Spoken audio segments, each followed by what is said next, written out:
The topic of today's webinar is recent trends in the control of power electronic converters, model predictive control. Before getting into the details of the seminar, let us see what are the topics that we are going to see in the webinar. First, we'll see what is an introduction about power electronic converters. Then we'll see about conventional converter control techniques and what are the conventional control techniques that are normally used and what are their attributes, mainly the attributes and how a conventional control techniques are normally designed and how a model predictive control is little different from the conventional control methods. Then we'll see an introduction about the model predictive control, its main stages of its development or implementation, then the types of model predictive controls that are available in the literature, and we take an example and see how the implementation of a model predictive control is done for a simple power electronic converter. And then we'll see two most popular MPC methods for the control of induction machine. And then we'll conclude the webinar. So, introduction. Coming to the introduction, we have normally seen many power electronic converters in our day-to-day life. So, what are power electronic converters? Typically, by definition, a power electronic converter is an electronic circuit that mainly uses electronic components based on semiconductor switching, which typically operates at frequencies as low as 50 or 60 hertz to as high as several kilohertz.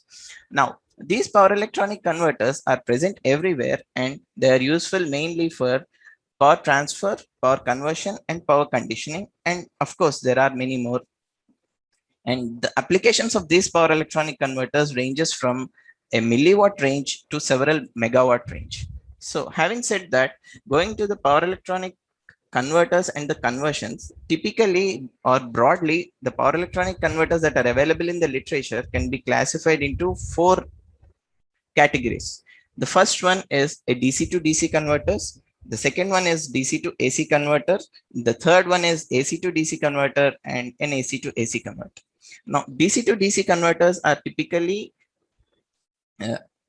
again, they can be broadly again classified into isolated converters and non-isolated converters. The isolated converters are an examples for the isolated converters are flyback or a bridge converter, and the most commonly used buck or boost converter is an example for non-isolated converter. Now, the DC to AC converters are mostly called or widely called as inverters, and there are a lot of or a wide variety of topologies that are available in the literature, ranging from single phase circuits to three phase circuits and from two level inverters to multi-level inverters. Now, AC to DC converters are typically called as rectifiers, and they are again broadly classified to uncontrolled rectifiers, which are mainly diode bridge, which are mainly using diodes, and controlled rectifiers that use active switches. AC to AC converters are again typical examples of AC to AC converters are matrix converters, cycloconverters, and AC voltage converters. Now, all these converters, as I have mentioned earlier, they are mainly used for power transfer, power conditioning, and power conditioning. So let us see some examples of most widely seen power electronic converters in our day-to-day life. So the first one is the most widely seen power electronic converter that we encounter on a daily basis is a mobile charger. If you take a mobile charger, it actually converts a 230 volts fixed frequency AC into a DC of somewhere around 5 to 25 watts to charge your mobile phone. It typically employs an uncontrolled rectifier with a flyback converter. And another widely seen power electronic converter that we encounter in our day-to-day life is a typical home inverter system or a UPS system. Normally, we see home inverter systems that are available at our homes, which are widely used when there is a power blackout or something. Now, again, they use a simple half-bridge circuit, which converts 12 volts DC to appropriate 230 volts AC and is employed everywhere. Then the third one is an electronic ballast. The electronic ballast is mainly used in the tube lights, replacing the starters, and this typically uses a simple uncontrolled diode bridge with a boost power factor correction circuit. These are the typical or the most widely used converters that we normally encounter on a day-to-day basis. Now, having said this, there are certain converters which we don't encounter on a day-to-day basis, but they are available and they are used on a very large scale. One is an ABB power grid. Here is the left side picture is an example of a power grid where you can see power electronic converters ranging or having of the power range of several megawatts that are connected in series, parallel, whatever. There are cascaded converters. They can be connected in many fashions, and that are forming a complete power grid. Now here they are mainly, some of the power converters are mainly used for power conditioning. For example, a statcom. A statcom mainly is used for power quality improvement or improvement of power factor, or restoring the voltage sag or swell on the power grid. Now on the right side there is a variable frequency drive which is mainly used for the control of a motor. So these two are typical examples of power electronic converters that are industrial grade or used mainly in industries, and which are not mainly used in or which we don't encounter in our day-to-day life. These are some examples. There are many more power electronic converters that are available. These are just some of them which I just wanted to show you. Now coming to the converter control. Now the control of power electronic converters, typically in the literature there are many control mechanisms or algorithms that are reported. Now some of them I have listed here, in which the first hysteresis and linear PWM controls. These are by far the simple and the most established controls which are mainly used in low and medium power applications, and they are widely used. And there are fuzzy logic based controllers which are a little more advanced, but they are little more complex in nature, and they are only suitable when you don't have a plant information completely. Now predictive control is now one of the emerging topics in this control of power electronic converters. And apart from the predictive control, there are certain many other control techniques that are available in the literature, like sliding mode controller, neurofuzzy, and H infinity controllers, and other advanced nonlinear control schemes are also available in the literature. Now, coming to the conventional control schemes, let us take an example to understand how the conventional control schemes really work. So the below figure shows you a typical example of a variable frequency drive structure that is connected to a grid. So it has an input AC to DC converter and DC to AC converter, and with the DC link. So usually all the motors normally require a variable frequency, variable voltage supply. So the typical or most widely used converter structure for a variable frequency drive is this, wherein the fixed frequency AC from the grid is converted to DC, and the DC is converted to a variable frequency AC at variable voltage. Now, in this, because the left side converter is connected to the grid, it is usually called as a grid side converter, and the right side converter is because it is connected onto the load. Here in this case, which is a motor, it is called a load side converter. Now adjusting the phase and amplitude of the voltage on the rectifier defines or controls the power flow from the grid to the DC link. And similarly here, adjusting the voltage and amplitude and the phase of the voltage of the DC to AC converter controls or enables us to control the power flow onto the load. So what now coming to understanding about the requirements of a control scheme for this.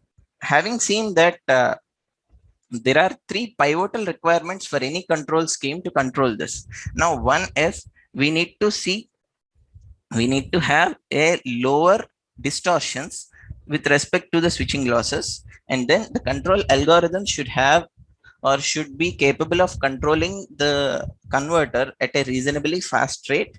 And the third one is to have an accurate load power control. So typically the load side converters are used are controlled in a fashion with outer speed loop with an inner current loop. So cascaded structure is implemented, and the control is mainly a field oriented control with a carrier based PWM. And typically the grid side converter is used with a voltage oriented control, wherein the active power is taken as the reference to control the DC link voltage, and the reactive power is the reference for the reactive power is kept zero. Now, this is one sort of control mechanism. Now, another sort of control that is conventionally used is a lookup table based control, which is typically called as direct torque control on the load side converter, which is similarly direct power control on the grid side converter. These normally use a lookup table based approach, wherein a modulator is not put to use. So the hysteresis based control with a lookup table directly imparts the switching states onto the converters. So in these methods, we directly impart switching states onto the converters. They are reasonably fast, in fact very fast, but however the distortions encountered using these methods is little higher when compared to the other methods that I just mentioned, FOC and voltage oriented controls. Now, apart from these, there are other methods that are mainly designed for having lower distortions. They are mainly called as optimum pulse pattern controls, or a typical example of that can be taken as selective harmonic elimination is one such method which can work to reduce a particular harmonics. Like let's say a particular if you have a constraint on the harmonics, so you want a particular harmonic to be eliminated, or you want a particular set of harmonics to be eliminated, this optimum pulse pattern controls can also be put to use in order to eliminate that kind of harmonics. The advantages with these kind of methods are they are very good in reducing the harmonic distortions, but they are very difficult in implementation. They are very slow in implementation. So typically these SHEPWM or optimum pulse pattern controls are implemented only in open loop with V by F kind of a control schemes for any motors. Now, having said this, after looking at the multiple control systems, control methodologies like field oriented control or direct torque control or direct power control or optimum pulse pattern control, these majority of the schemes, they have three attributes in common. One is, if you have a multiple input multiple output system like MIMO system, all these control methodologies normally convert them into multiple SISO control loops, like multiple single input single output control loops, and they are cascaded in the order of their time constants. Typically for a motor control, we normally put the currents inside, then the speed outside. As the speed is much slower because it is a mechanical quantity, the speed is much controlled in a much slower fashion, at least a decade slower than the current controllers. Whereas the currents are in the time constants for the current loops are in the order of milliseconds, whereas the time constants for the order of the control of the speeds will be in the order of seconds. So inner current loop and outer speed loops are typically used for multi-input, multi-output control. Then one of the another attribute that we normally see with the conventional control methods is the switching of the converter is always neglected. Like we normally take the power flow from the grid side to the load side is happening only due to the fundamental component. So the moment we take the fundamental component, all the harmonic components are normally neglected, or the power flow happening with the harmonic components is normally neglected, which is of course which is very small in nature and normally neglected. So when we do such kind of control, or when we look at the system in that perspective, we normally tend to average the control. So PI controllers with limiters are naturally employed by neglecting the switching action of the controllers. Then, but again, the converters are discrete in nature. So a PWM modulator is used to translate this averaged reference into the gate signal by appropriately modulating. There are several modulating schemes. There are carrier-based modulating schemes, and there are space vector kind of modulation schemes that are available in the literature. So, but typically for all the conventional control methods, these three are the major attributes. Now, having said that, where do we stand with the conventional methods? So if we see the conventional methods, the DTC and DPC are very good in giving a fast dynamic response, but their harmonic distortions and switching losses are little higher. Harmonic distortions per switching losses are little higher. Whereas the optimal pulse pattern control, we which can give you low distortions, but they can't be used for a higher bandwidth controller. Like their speed of response is not that good. Now FOC and VOC with carrier based PWMs, they fall somewhere in between, but substantially the distortions are little higher, but you can get reasonably good speeds. Now if at all, if there is a method or an algorithm that actually combines the positives of these two, like a method that can operate in the region that is lower or that is closer to the origin of this plot, it would have been much better. And fortunately, model predictive control algorithms really fall into that category, wherein we can get low distortions per switching losses and at the same time a fast response similar to direct torque control or direct power control. So model predictive control is a combination of the advantages that direct torque control or direct power control offers, along with the optimum pulse pattern, the advantage of low distortion that is offered by the optimal pulse pattern control. How this is happening, we'll be seeing in the subsequent slides. So what is model predictive control? So typically the model predictive control algorithms, they have their existence in from 1960s, but they are mainly used in process control rather than electrical control of power electronics. The control of power electronics with model predictive control only picked up in the very recently, in the recent decade, wherein with the advent of high-speed digital controllers. So what does actually a model predictive control says? Typically, model predictive control uses a prediction of expected behavior of plant.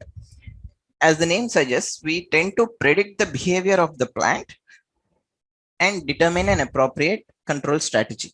Now, the most important point or important feature of model predictive control is it is a control philosophy rather than a specific algorithm. The idea is what the model predictive control gives. It is not a specific algorithm. There are too many formulations. There are too many understandings of this, but the philosophy remains the same, but there can be many ways of implementation. Now, another advantage is we have an objective function again that can be formed or formulated from the model of the system, and the objective function can be designed such a way that directly from the objective function we may arrive at a optimum control action in controlling the system. Now another typical feature of this control philosophy is if there are non-linearities in the system, which are typically any physical system has non-idealities and non-linearities and constraints on system variables, they can also be directly considered in the formulation of the objective function. These are the main features or the main ideologies of model predictive control. Now, why the model predictive control is more common or more prominent in the field of power electronics?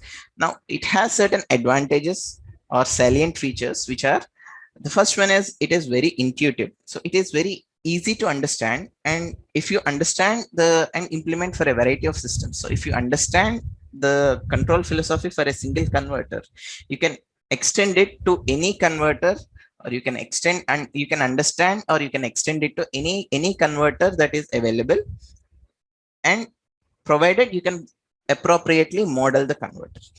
Now, the constraints on the system variables, whatever variables that you normally consider, the constraints can be handled systematically, and then handles multi-input, multi-output systems and non-idealities without any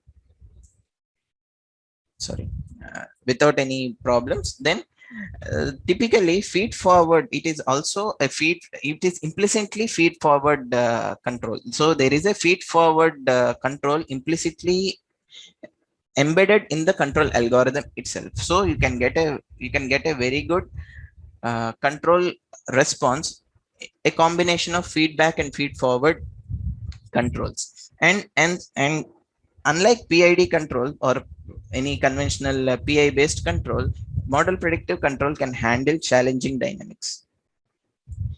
Okay, so let us go to what are the main components, or rather I would say these are main stages in implementation of a model predictive control.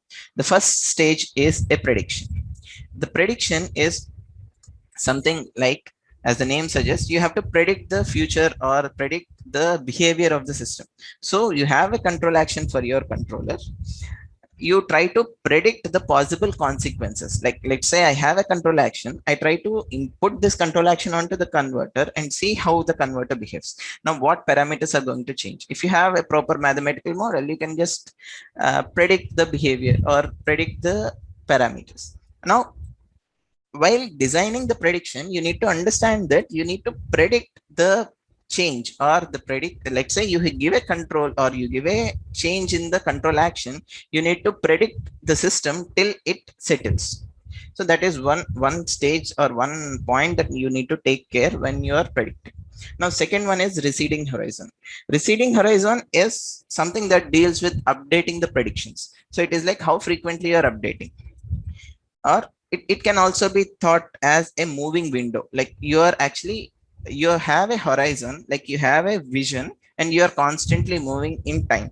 So as you go forward in time, your window also goes forward in time. So your past prediction, sorry, present prediction becomes the past prediction, I mean, for the future sample. So it is like your sample, you are predicting at this sample, the future value will become the present value for the next sample. That's how it goes. So that is what the prediction recedes as the viewer moves forward. Now modeling is another stage where you need to form the model of the system which can give recent decent accurate predictions. And next stage or next component is performance index. So the performance index here is the quantification of system behavior, or let's say the performance index is a constraint or a value of a variable of the system. Let's say typically I take a current in a power electronic converter. The THD on the current can be a performance index. Like you try to control the THD on the current to particular value, or you have a torque on a motor. You try to control the torque onto a particular value, or you try to take the torque ripple and try to keep it in two bounds or something. So you need to frame performance indices of your system and then formulate your control accordingly. Then there are constraints. Now, how you are going to embed the constraints into the control philosophy or control methodology is another stage of implementation of a model predictive control. Now, constraints typically are limits on the variables under consideration. Let's say you have a current control, you want to have an overcurrent protection. So you should put a limit on the value of the current that you are getting. So that in itself is a constraint. Another example for that can be a common mode voltage on a common mode voltage on a power converter. So that you may have different levels of common mode voltage on a power converter, and you want to limit or reduce the common mode voltage. You can put that as a constraint. So this kind of constraints, when you put on the system or when you embed into your problem formulation, that gives a robust closed loop behavior. So usually in conventional control, the PI controllers, we have limits on the PI controllers just to make sure that the system will be within bounds. A similar This constraint handling stage can be considered as a similar stage where you have to make sure that the responses or the parameters that you are considering should not cross a value beyond it should not go beyond some particular limiting values. Then comes the multivariable interactions. Now often what happens in the physical systems, any physical system, A decoupled control is not at all possible. It is practically impossible, I would say. Often when the input to one particular loop changes, that affects the other loop as well. But typically in the conventional control methods, we tend to ignore and we tend to go with the superposition principle, wherein when you are considering one input for a one output system, all the other inputs for the system are typically considered as disturbances and they are rejected. However, the physical systems may not be working like that. So how the multivariable interactions that are happening, or how the multivariable interactions are happening in the system, you need to understand. And then the objectives or the model and the objective function can be formulated. So these are the typical stages that one encounters in the design and implementation of a model predictive controller. Now, moving on to what are the types of model predictive control schemes that are available for power electronic converters. Broadly, there are two schemes that are available. One is continuous control set MPC and finite control set MPC. The continuous control set MPC, the output of the controller is a voltage, a continuous signal wherein you need to use a modulator to uh, generate the gate pulses and control. Typical examples of continuous control set MPC, CCS MPC methods are generalized MPC and explicit MPC. And on the other hand, finite control set MPC methods, FCS MPC methods, they output, or the output of these methods are either an optimal switching sequence, like a set of switching states, or a particular switching vector. Out of all these methods, the optimal switching vector MPC or the OSV MPC is most widely used owing to its simplicity. Now, a quick comparison of MPC methods with FCS MPC and CCS MPC. If you see, finite control set methods, the output, as I already mentioned, the output is either a voltage vector or a voltage sequence. So they typically doesn't use a modulator, and they are characterized with variable switching frequency, and they are easy to understand and simple to implement. However, they need, owing to the computational burden or the number of computations, they needs a fast processor to perform the calculations. And usually in FCS MPC, the objective function optimization directly results in the optimal switching state of the converter. Whereas on the other hand, if you see the continuous control set, they need a modulator, and they can work at constant switching frequency as they use a modulator. But the more problem that comes with the continuous control set is they are very complex to understand and formulate. Example, this generalized MPC that I have mentioned uses a quadrature programming, and which is a sort of high level optimization technique in order to arrive at the control action. And again, owing to the computations, both the, in general, model predictive control methods need faster processors, high computational, they are characterized with high computational burden, and owing to the more complex structure, continuous control set will need more faster processors to perform the calculations.